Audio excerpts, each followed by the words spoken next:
তোমরা বন্ধু বানায় না। ইহুদি নাসারা আল্লাহর শত্রু, রাসূলের শত্রু, ইসলামের শত্রু, ঈমানদারদের শত্রু, ঠিক না? আরেক আয়াতে বলেন আল্লাহর শত্রু কারা, নবীর শত্রু কারা, দ্বীনের শত্রু কারা?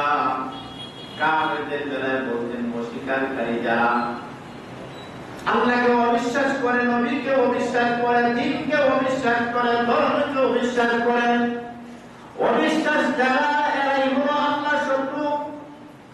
অবিশ্বাসীরাই আল্লাহর শত্রু, নবীর শত্রু।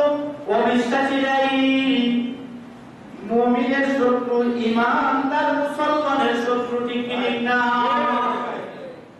যারা কাফের, যারা আল্লাহকে বিশ্বাস করে না, যারা নবীকে বিশ্বাস করে না, যারা দ্বীন ইসলামকে বিশ্বাস করে না, এরা মুসলমানের শত্রু, আল্লাহর শত্রু। সুবহানাল্লাহ।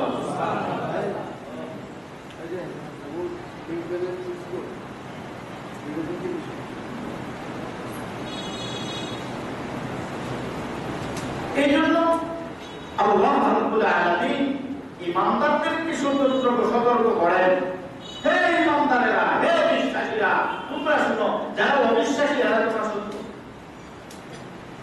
অবিশ্বাসীর দল পৃথিবীতে কম না বেশি?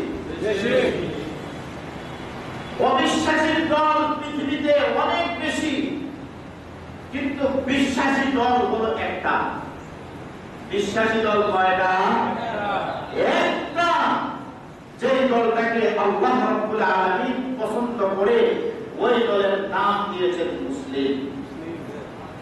এবং ইব্রাহিম আলাইহিস সালাম ওয়াসাম্মাকুল মুসলিমিন, আল্লাহর কাছে বলছেন এই নামটা আল্লাহ পছন্দ করছেন, আর এই মুসলমান নাম হিসেবে আমাদেরকে আল্লাহ ঘোষণা করে দিয়েছেন। সুবহানাল্লাহ।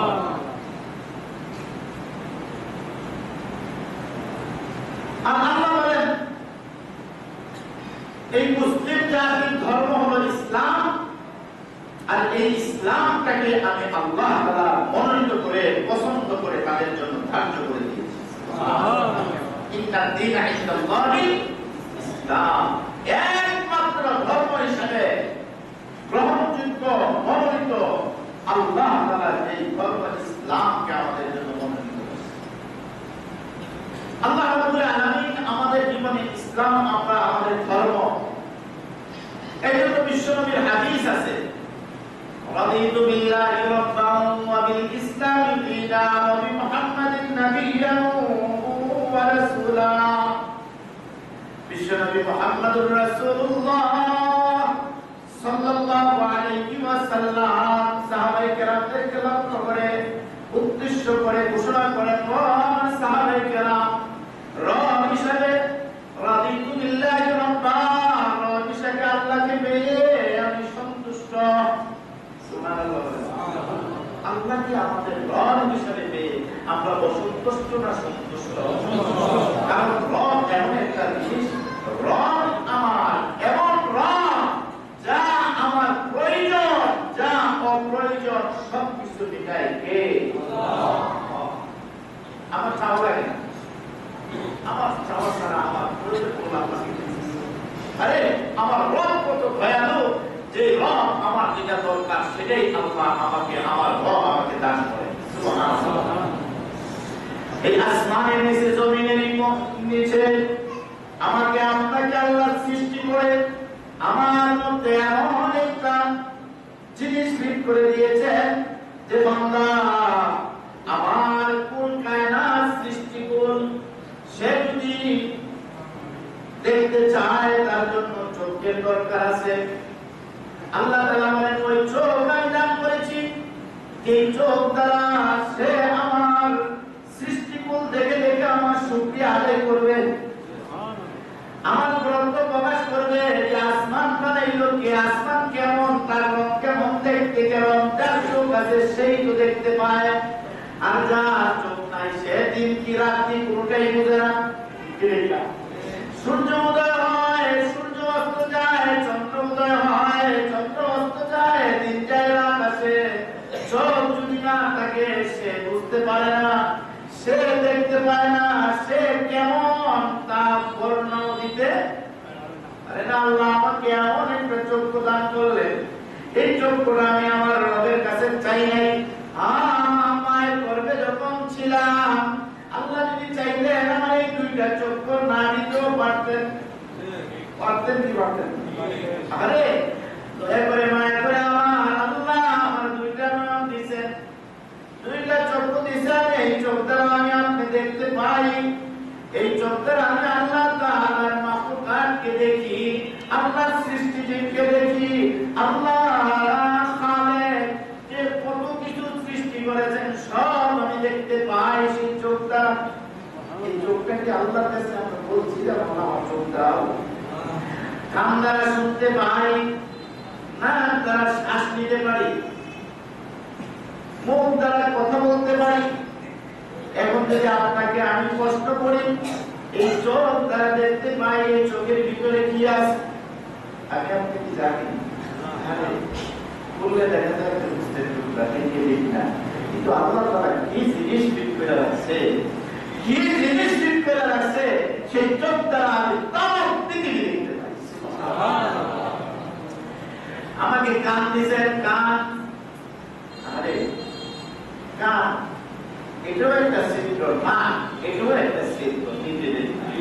ওই নাক দিয়েছেন আল্লাহ গ্রাণ শক্তি, কোনটা গ্রাণ মন্দ ভালো সবকিছু নাক দ্বারা কান দিলে সব শুনতে পারি। আওয়াজ পাইলে কান দ্বারা শুনতে পারি, ছোট হোক বড় হোক, যত বড় ছোট হোক বড় হোক সব আওয়াজ আমার কান দ্বারা শুনতে পারি। কানের ছিদ্রটা যদি বন্ধ করে দেন এটাও তো একটা ছিদ্র, নাকের পর একটা ছিদ্র। নাক দ্বারা কি শোনা যায়? নাক দ্বারা শোনা যায়? আরে আমার আল্লাহ দুইটা ছিদ্র দিয়েছেন, দুইটা ছিদ্রের দুইটা কাজ। জিহ্বা আওয়াজ হয়, এই আওয়াজটা কোথায় থেকে আসে? আরে অনেকের জায়গায় জিহ্বা আছে, মুখ আছে, কথা আছে, এই কথা কোয়া শক্তি কে দিছে? আমার আল্লাহ আমাকে দান করছেন। তিনি হলো আমার রব, তিনি হলো আমার রব। আমার রাসূলুল্লাহ কি বলেন? রাদিতু বিল্লাহি রাব্বা,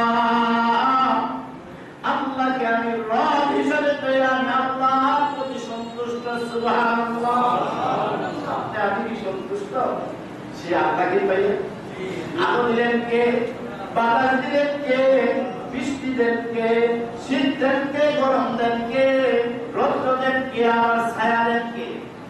আরে এগুলো তো আমার আল্লাহ, আমি না চাইতেই আমাকে দান করেন।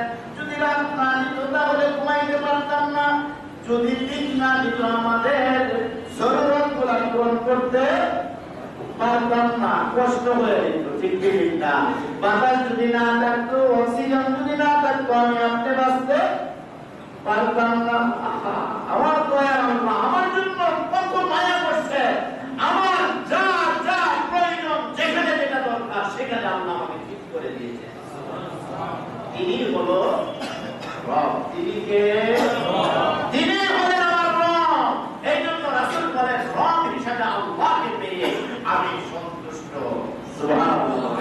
আমরা বলি ওগো রাসূল আপনি তো আমার রবের প্রতি সন্তুষ্ট, আমরাও রব হিসেবে আল্লাহকে পেয়ে সন্তুষ্ট, যিনি না চাইতে আমাদের সব প্রয়োজনগুলো মিটিয়ে দেন। সুবহানাল্লাহ। আরে ভাই, মুখের ভিতরে দাঁত দিয়েছেন, দাঁত মুখ দিয়েছেন কে? আল্লাহ। দাঁত দিয়েছেন কে? মুখ কাটতে গেলে রাখতে হয়, দাঁত কখনো কাটছে না। যেখানে আসার প্রয়োজন সেখানে আসা একটা গেছে। মুখ তো খালি বড় উঠতে থাকে, মুখ যদি না কাটতেন তাহলে কি এই দিকে মুখ ওই দিকে চলে যেত, পাক খাওয়া সম্ভব হইত না। আপনি দেখেন মাথার চুল বড় হয় কিন্তু চোখের উপরে ভ্রু আছে, এগুলো যেখানে আসে একটা গেছে ওইখানে এই যে ভ্রু কি আর বড় হয়? ভ্রু কোনোদিন কানের কামড় লাগে, কিন্তু দেখা যায় মাথার চুল প্রতি সপ্তাহে সপ্তাহে 2 সপ্তাহে 3 সপ্তাহে কাটতে হয়। লিখতে দিন না, যদি মাথার চুলের মতো ভ্রু চুল বড় হইতো তাহলে আমার চোখ জায়গা দিতে কে করে নেই?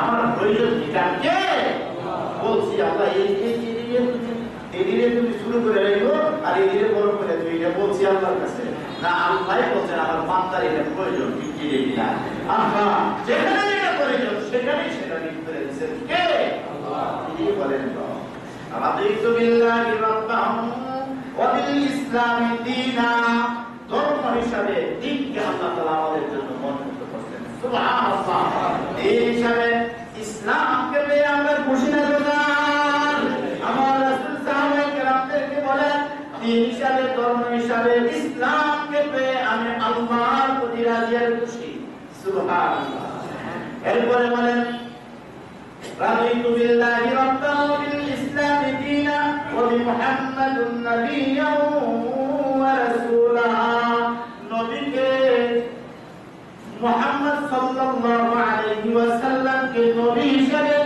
রাসূল হিসেবে পেয়ে আমরা খুশি না খুশি কারণ তার খোলকুল আযীম আদর্শ ব্যক্তি পৃথিবীর জমিনে আর কেউ নাই সুবহানাল্লাহ তিনি হলেন শ্রেষ্ঠ মানব তিনি হলেন শ্রেষ্ঠ পুরুষ শ্রেষ্ঠ মানব শ্রেষ্ঠ নবী শেষ নবী মুহাম্মদুর রাসূলুল্লাহ সাল্লাল্লাহু আলাইহি ওয়াসাল্লামের উম্মত হতে পেরে আমি আপনি খুশি না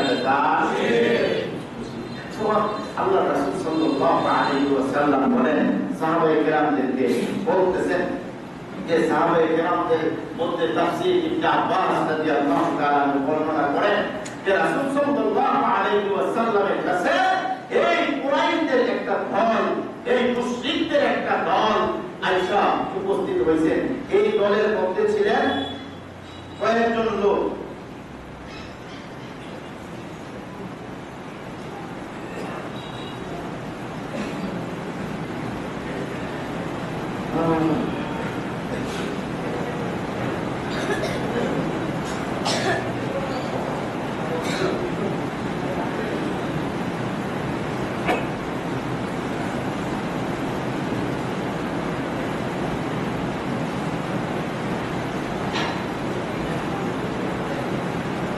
এই দলের মধ্যে হুজুর সাল্লাল্লাহু আলাইহি সাল্লামের খেদমতে যারা হাজির হয়েছিলেন তখন তারা এই দলের মধ্যে যারা ছিলেন এরা হলো ওয়ালিদ ইবনে মুগীরা আস ইবনে ওয়াইল আসওয়াদ ইবনে আব্দুল মুত্তালিব এবং উমাইয়া ইবনে খালদ এই লোকগুলা রাসূল সাল্লাল্লাহু আলাইহি ওয়াসাল্লামের কাছে এসে একটা প্রস্তাব দিয়েছেন ও আব্দুল্লাহ মুহাম্মদ ইবনে আব্দুল্লাহ তোমার কাছে একটা প্রস্তাব নিয়ে আসছি কি প্রস্তাব প্রস্তাবটা হলো তুমি যদি চাও আমাদের মক্কার সবচেয়ে বড় সর্দার তোমাকে বানিয়ে দেব এমনকি আমাদের যত ধন সম্পদ আছে সেই ধন সম্পদের থেকে তোমাকে এমন ধন সম্পদ দান করবো যে তুমি মক্কার মধ্যে সবচেয়ে বড় ধনী হয়ে যাবে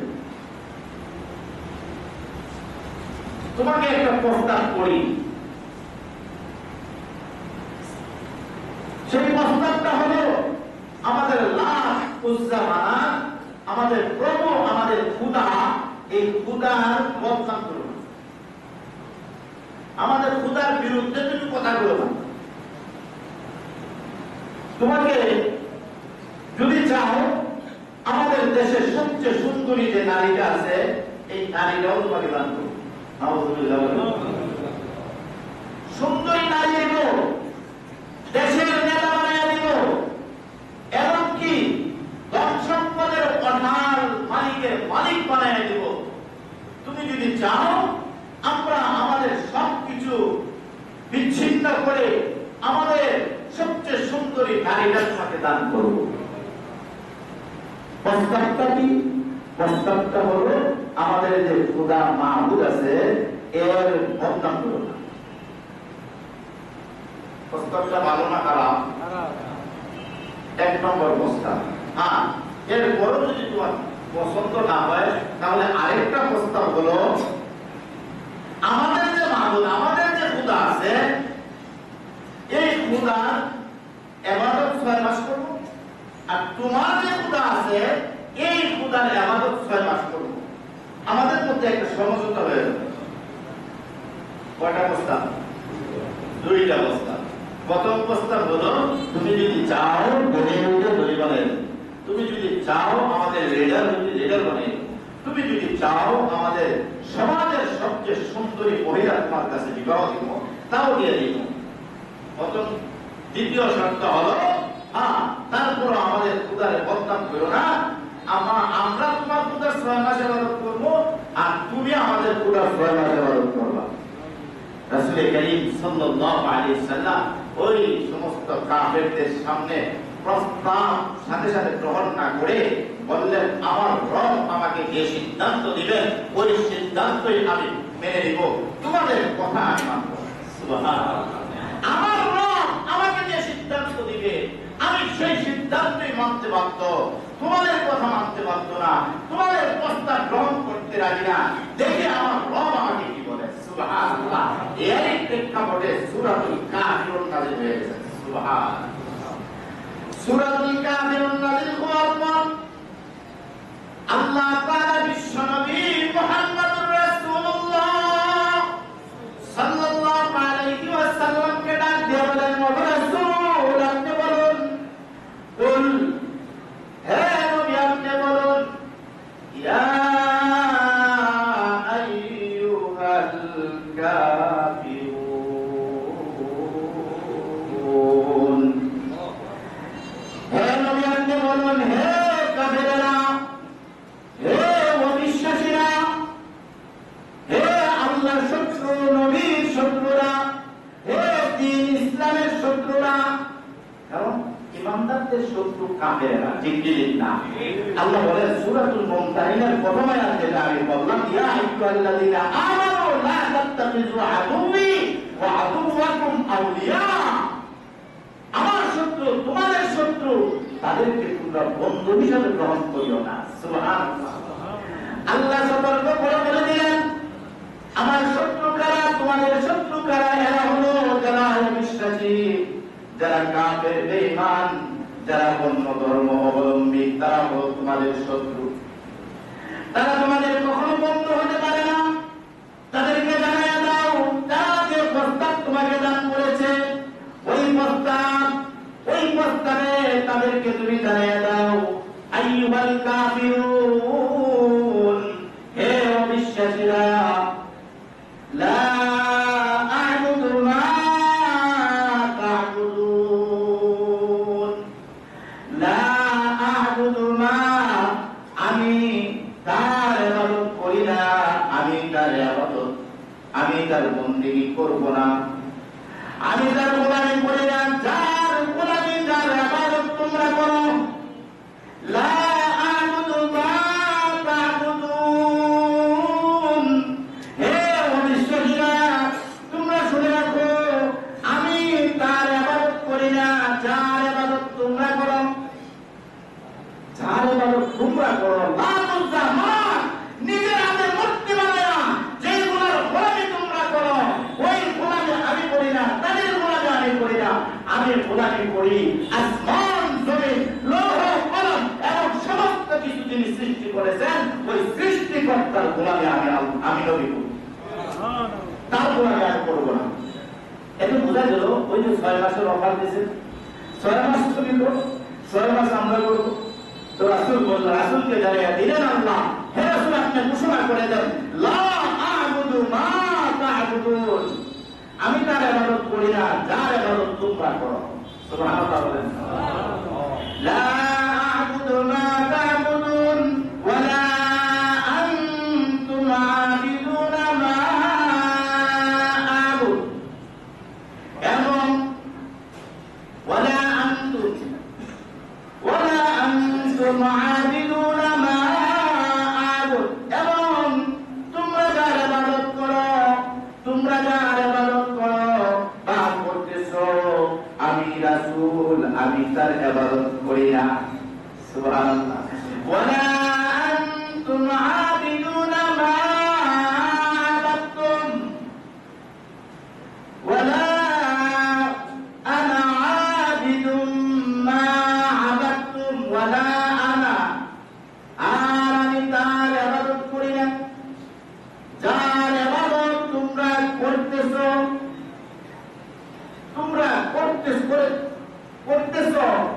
বা করে রাসূল করি না।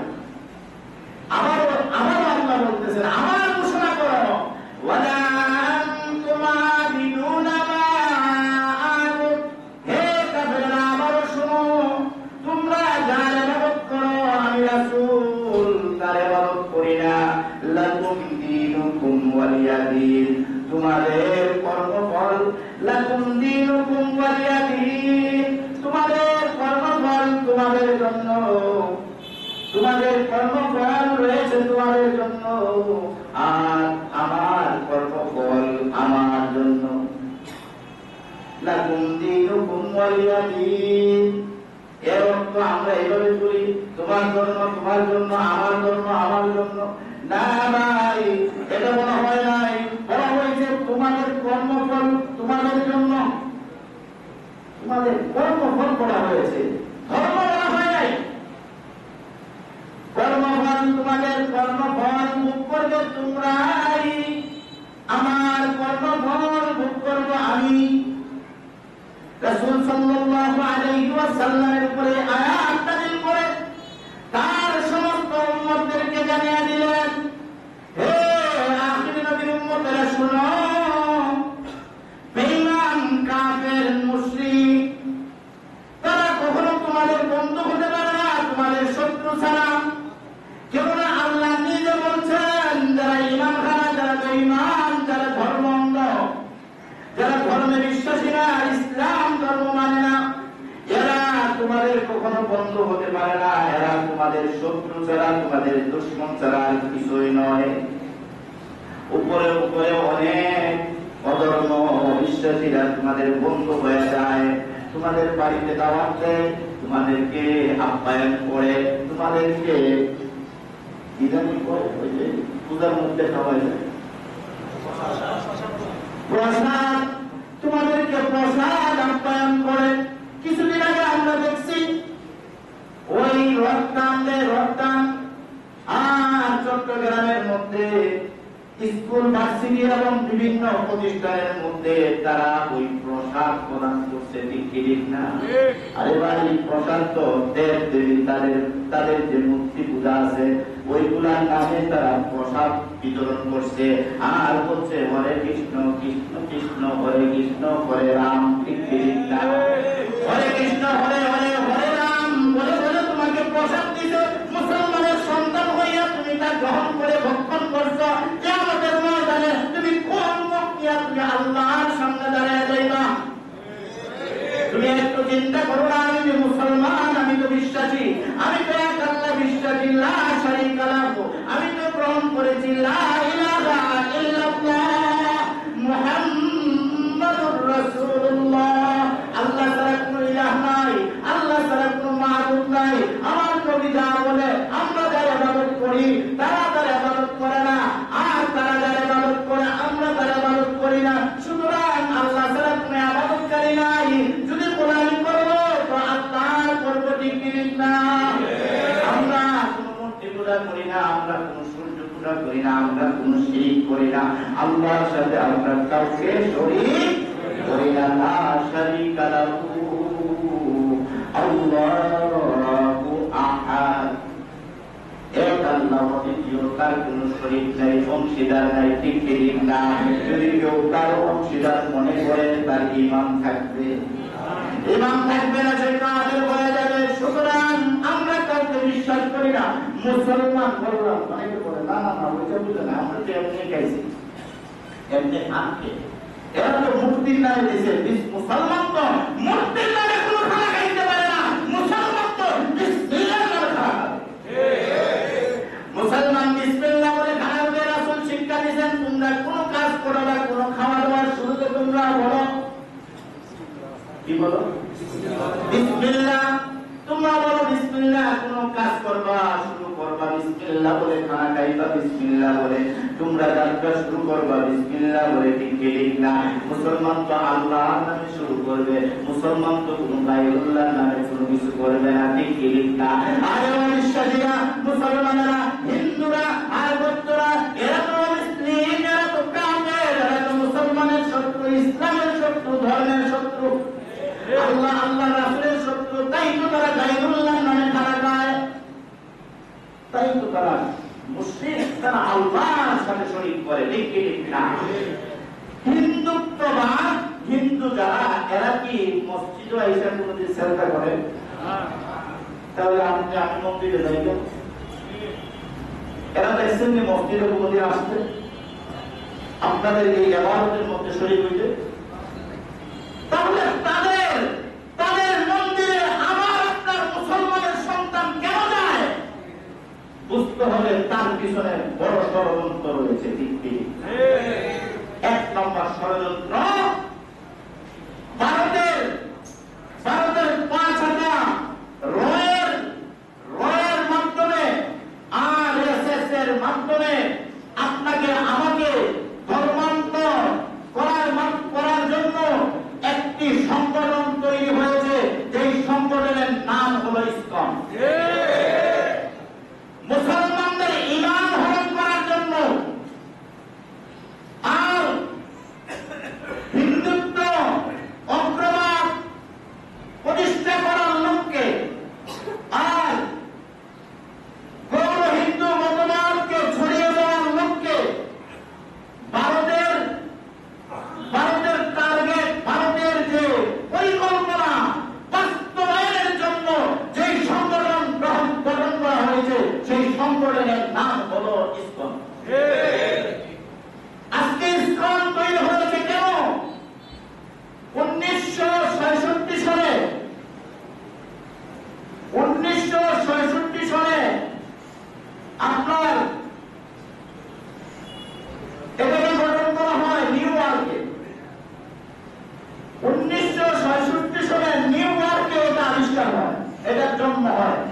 সেখান থেকে পুরা পৃথিবীতে ছড়তেছে এবং পৃথিবীর মধ্যে ছড়ায়া তাদের টার্গেট ফিল আপ করতেছে গৌর হিন্দু মতবাদ প্রতিষ্ঠার লক্ষ্যে। আজকেও বাংলাদেশের মধ্যে এই ইসকনকে প্রতিষ্ঠা করে বাংলাদেশকে হিন্দু মতবাদে পরিণত করার জন্য তারা খুব চেষ্টা করছে। বাংলার মুসলমানদের ঈমান নষ্ট করার জন্য তারা বিভিন্ন পরিকল্পনা নিয়ে আসছে। আমরা তো চিন্তাও করি না, কিন্তু আমার সন্তান মুসলমান সন্তান কেন মন্দিরে যাবে? আমার সন্তান কেন প্রসাদ খাবে? আমার সন্তান মুসলমানের পরে জন্ম হয়ে হিন্দু ছেলেকে কেন বিবাহ করে? আমার সন্তান মুসলমানের পরে জন্ম হয়ে আমার সন্তান হয়ে হিন্দু ছেলের সাথে কেন পালিয়ে যাবে? একটু চিন্তা করছি, একটু চিন্তা করি না। তাদের তৎপরতা, তাদের কার্যকলাপ বিভিন্ন ভাবে তারা এই বাংলার জমিনে ছড়িয়ে পড়ছে। এক নম্বর চক্রান্ত তাদের প্রথম নম্বর চক্রান্ত, তারা ধর্ম প্রচারের নামে ধর্মান্তর করবে। প্রথম চক্রান্ত কি? ধর্ম প্রচারের নামে ধর্মান্তর করবে। আপনি দেখেন এই চট্টগ্রাম এবং বিভিন্ন গ্রাম অঞ্চলের প্রান্তরে তারা লোক লালসা এবং টাকা পয়সা দিয়া ওই সমস্ত মুসলমানদের সন্তানদেরকে তারা ওই ইসকনের মধ্যে ঢুকাইয়া ধর্মান্তর করে দিচ্ছে। দুই নম্বর প্রতারণা এবং হয়রানি করে। কেমনে প্রতারণা? প্রেমের ফাঁদে পালায়। প্রেমের ফাঁদে এদেরকে মুসলমানের নারীদেরকে ভাড়া তাদের সাথে প্রেম করে সম্পর্ক করে এরপরে বিবাহ শাদী করে কিছুদিন পর তাদেরকে কি করে তালাক দিয়ে দেয়। তালাক দেয় এইভাবে ওই বিবাহ শাদীর পরে যে তাদের গোপন যে ভিডিওগুলা, এই ভিডিওগুলা তারা মোবাইলে পড়ে তাকে তালাক দিয়া এবং বলে তুই আমাকে এত টাকা দে, ব্ল্যাকমেল করে। তুই যদি আমাকে এত টাকা না দেস তাহলে তোর এই ভিডিও আমি ফাঁস করে দিই। তখন দেখা যায় ব্ল্যাকমেলের ওই বিপদে পড়ে মেয়েরা হয় তাকে সম্পদ দিতে হয়, টাকা দিতে হয়, না হয় ওই মেয়েটা আত্মহত্যা করে মারা যায়। মুসলমানের সন্তান বাংলাদেশে অনেক নজিরবিহীন এরকম ঘটনা ঘটছে। কি করে? এক নম্বর তাদের ফাঁদ। দুই নম্বর হলো মুসলিম সেজে বিয়ে করে। কি করে? মুসলিম সেজে বিয়ে করে। সে ভিতরে থাকে তাদের ধর্ম আর উপরে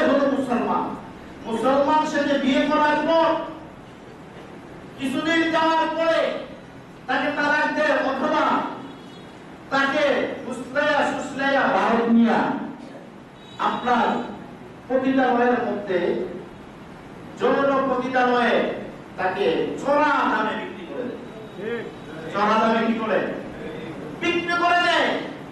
এই মুসলমান নারীদেরকে এরকম ছড়ায়া বলা মুসলমানদের মধ্যে তারা ঢুকে মুসলমান সেজে তারপরে বিয়ে করে তারা ওই মেয়েকে নিয়ে ভারত যায় ভারতের বিভিন্ন যৌন পতিতালয়ে তাদেরকে ছড়া দামে কি করে বিক্রি করে দেয়।